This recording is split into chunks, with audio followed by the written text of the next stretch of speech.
Hey everyone, Dichotomy 1968 here. I'm sure that all of you have heard that the Indiegogo campaign for the Retro VGS video game system is being closed or has been closed. They never made it above $70,000, which is a far cry from their almost $2 million asking price. Well, funding price. It's not really a surprise to people, considering all the things that have happened. But they did say that they will try again, and that they will go through Kickstarter this time, instead of going through Indiegogo. That in itself should help them out, but they are going to have a lot of things going against them. So, I hope Mike and I believe John, basically the Retro VGS crew, I hope you're listening to this video, because there are some things that you probably already know, but in case you don't, these would help you greatly. First off, don't rush back. One of the things that was getting you was whether or not you had a prototype. According to the update, you have a prototype, but the information wasn't being shared to Mike because you were afraid that he was going to spill the beans and damage your chance at prototype, or at, what's that word? Oh yes, getting a patent on it. Well, like I said, don't hurry back. Get your prototype in order, complete, and then patent it if that's what you want to do. That way, you're free and clear, don't have to worry about patents, and you can give all the details. And that way, people will appreciate it, especially gamers. Next, that, according to what I heard, should take about a year. Do I expect that you guys should be just sitting on your hands during that year? Does anybody suggest that? No. Next, games sell consoles. And since you're going to be going into a market where most of the things you're looking at are downloadable content, downloadable games, games found on Steam, games found on internet, games found on Xbox, games found on PlayStation, whatnot. What you need to do, I believe I read in one of your updates that a bunch of developers have prototypes. Contact them.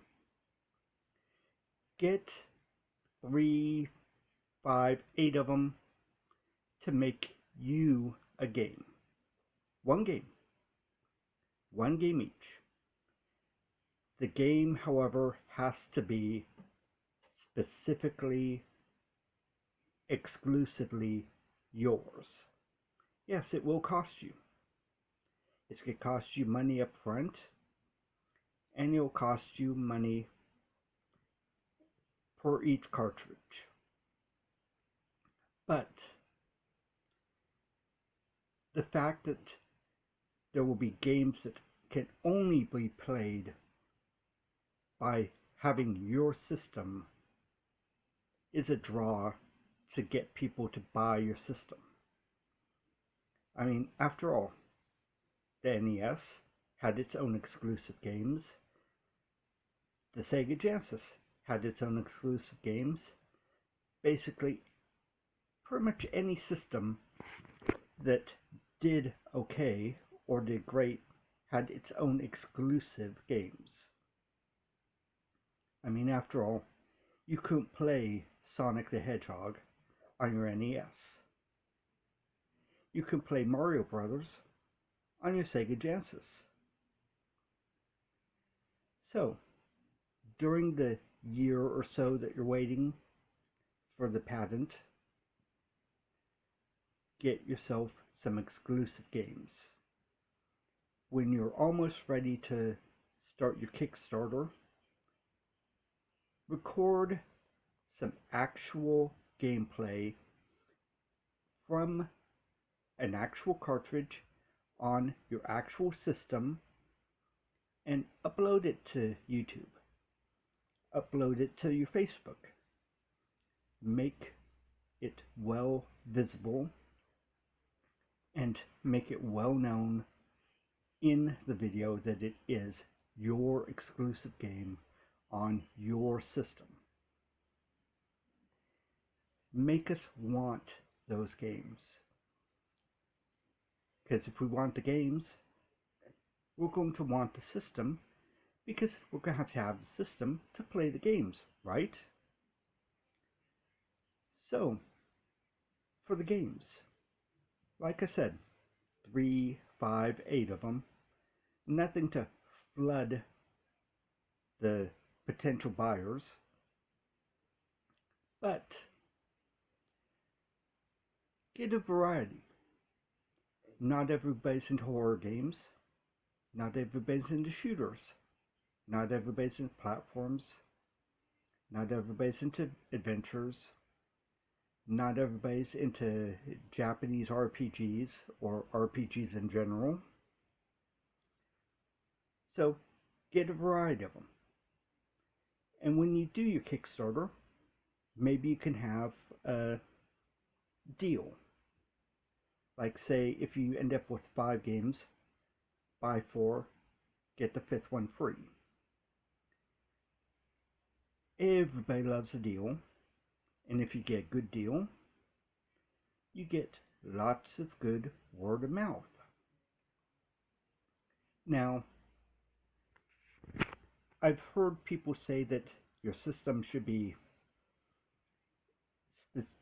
internet capable. No. Your idea was to start out cartridge, no internet. Do that. For the games that you want that are on Steam and so forth, make sure they've been out for a few years so that the glitches are well worked out and any possible bonus content is already included. For the system itself, if you don't have to have it, get rid of the specialty chip that will allow it to configure itself to the older systems, to play the older systems. I was looking forward to that, but from my understanding, that caused the price to hike to almost triple. So get rid of it. Start a new system with new games and let us enjoy that. As for the digital copy of your magazine, it seems kind of like an oxymoron to me to have a campaign where you're selling a system that does away with the digital, and with it you put a digital copy or digital subscription of your magazine. Let's see, other than that, system wise, keep the composite and the HDMI. Not everybody has HDMI TVs, and for those who do, some may or may not want to use their HDMI. Well, that's it for me, Daikami 1968, signing out.